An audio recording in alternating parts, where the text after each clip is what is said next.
Շնորհակալություն, Ժողովուրդ ջան։ Երկու օր առաջ մի բառ ես օգտագործեցի, համբալ բառը։ Դրա վրա որոշ մարդիկ գժվեցին։ Բայց հենց այդ բառը օգտագործելուց հետո իմ գրասենյակի ղեկավար Բակրատ Միկոյանը ինձ ասեց հետևյալը, ասեց պարոն նախագահ, բա չեք մտածում, որ ձեր վրա մի նոր քրեական գործ է հարուցվելու։ Ասում եմ, ինչ գործ, ինչ հոդվածով, ասում եմ, պետական գաղտնիք հայտնաբերելու վերաբերյալ։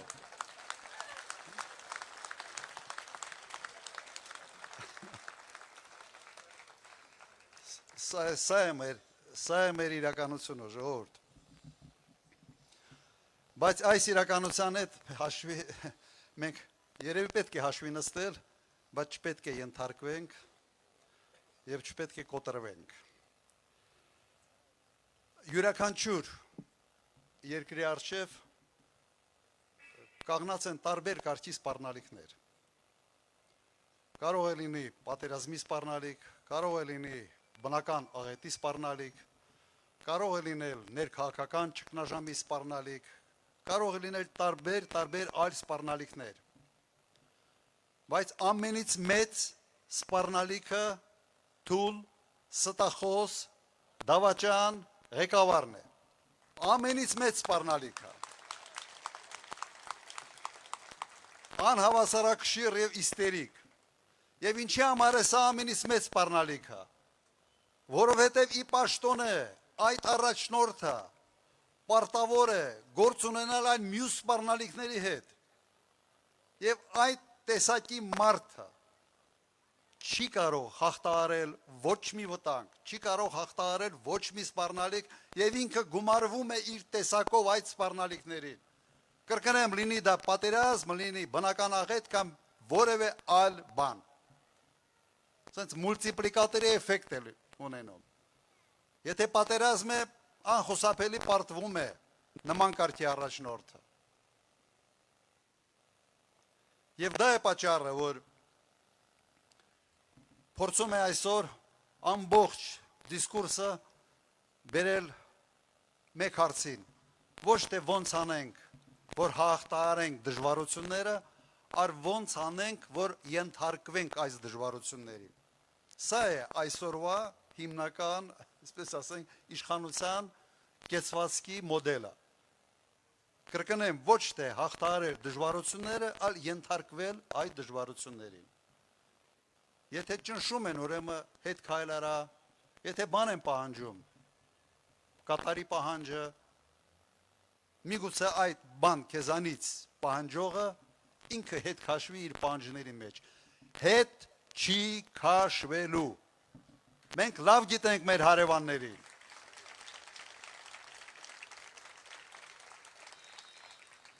Այս իշխանությունը իր տեսակով,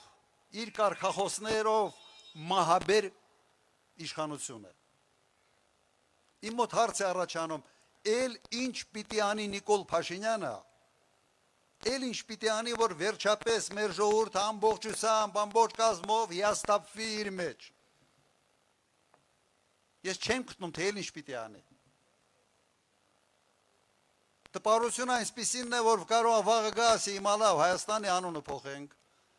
ձեր մարզի անունը հաստատ փոխելու է, ձև չկա սա պահելու։ Այ մի հատ սենց նոնոնո են անելու պրծածա։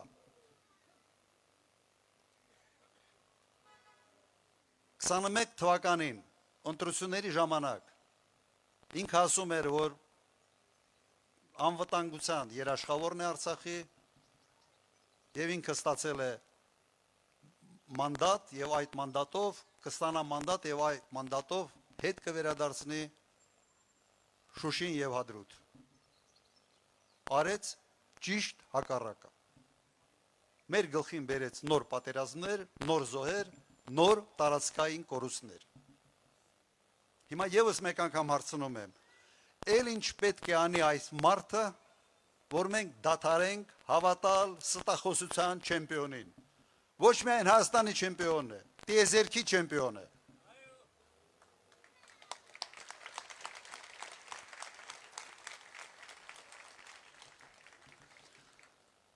Մենք ասում ենք, որ խաղաղությունը չի կարող լինել երկարատև, հարատևելի առանց երաշխավորների։ Եվ մենք առաջարկում ենք, որ այդ երաշխավորները պետք է լինեն այս երկրագնդի վրա ամենից հզոր երկրները։ Ասում ենք լինի Ռուսաստանը, Միացյալ Նահանգները եւ Ֆրանսիան։ Նիկոլ Փաշինյանը ունի յուրահատուկ կարծիք։ Ասում է խաղաղության երաշխավորը Ադրբեջանն է։ Չեմ հորինում, Ժորժ Անիկն է ասում։ Լուրջ Մենակ թշնամին կարող է նման բան առաջարկել եւ հենց ես դա լսեցի մի անգամից հիշեցի մի վրացական ասացվածք։ Ասում է ոչ հարամ ոչ կյանքը գայլից է վախեցել,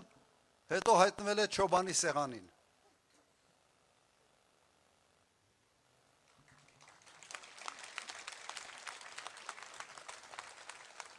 Հիմա բնական հարց է առաջանում։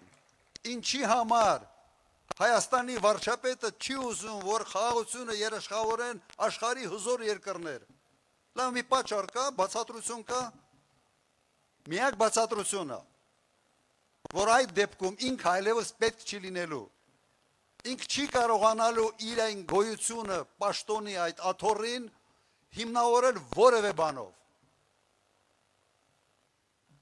Եվ միայն Ադրբեջանը երաշխավոր լինելով կարող է ասել, այ եթե ես չլինեմ, հաստատ պատերազմ է սկսելու։ Սա է մեզ պետք։ Ոչ, ոչ եւ ոչ։ Սա ստորացման ճանապարհ է եւ այս բանաձևը օգտագործելով ինքը փորձում է ճնշում գործադրել ձեր ազատ կամքը արտահայտելու վրա։ Այլ բացատրություն այստեղ չկա։ Ուրեմն ինչ պետք է մենք անենք։ Այդ հարբեցող ծաղարացուի իմ բառերը չի։ Ինքը սիրեց այդ բառերը, որովհետև Ալիևը դա ասել է, ինքը չի ակադարձել։ Ասել է, օքեյ եմ դրա հետ։ Ուրեմն այդ հարբեցող ծաղարացուին պետք է վռնդել այդ պաշտոնից։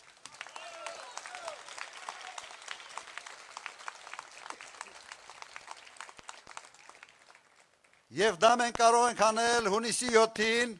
քվեարկելով համար 17-ին։ Համամիտ եք։ Բաժանորդագրվեք Արմատ մեդիայի ալիքներին YouTube-ում, Facebook-ում, Instagram-ում և Telegram-ում։